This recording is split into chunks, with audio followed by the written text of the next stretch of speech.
आयल दुआरे बानी हे मोरी मैया, लड़का के अपना दिल से लगैया, लड़का के अपना दिल से लगैया। आयल दुआरे बानी हे मोरी मैया, लड़का के अपना दिल से लगैया। चूमे के खाली तोहर पाँव है, श्याम सर नाम है, श्याम सर नाम है, श्याम सर नाम है, श्याम सर नाम है। आयल दुआरे बानी हे मोरी मैया, लड़का के अपना दिल से लगैया।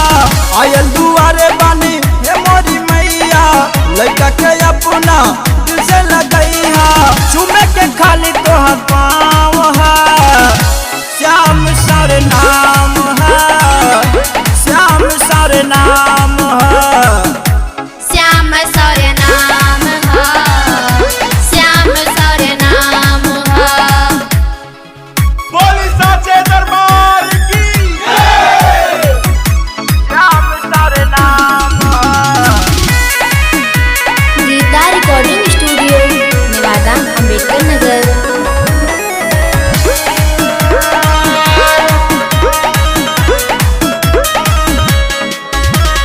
सुनीला सब पे कृपा बरसावेलू, जे भी आवेला दिल से लगावेलू।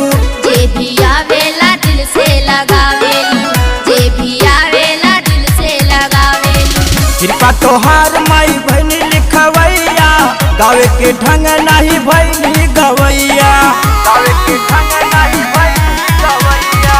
कृपा तोहार माई बहनी लिखवैया, गावे के ढंग नहीं भैनी गवैया। तोहरा अचरा के छाव है, श्याम सर नाम है, श्याम सर नाम है, श्याम सर नाम है, श्याम सर नाम है।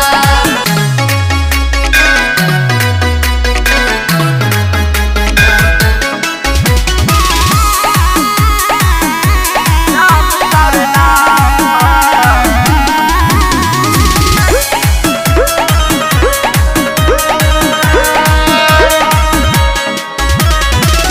दुखियारा माई दिल में बसैहा, अनजान बानी माई रहिया बतैहा।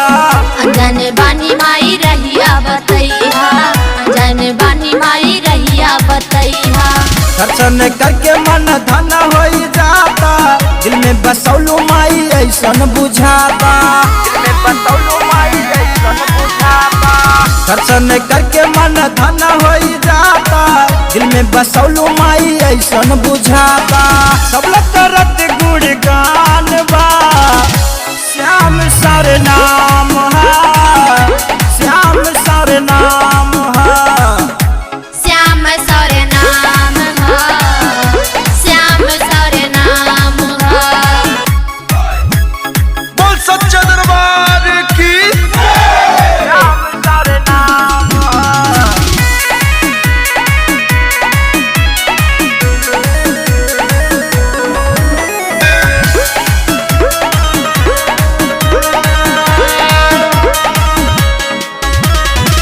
बेटा तोहार बनी है मोरी माई, दिलवा के बात केहू कैसे छिपाई। दिलवा के बात केहू कैसे छिपाई, दिलवा के बात केहू कैसे छिपाई। सोनू रमेश रामू दिहले सहारा, तोरा कृपा से भैली जन जन में प्यारा, तोरा कृपा से भैली जन जन में प्यारा। सोनू रमेश रामू दिहले सहारा, तोरा कृपा से भैली जन जन में प्यारा। नता रहा फिर गाँव है, श्याम सर नाम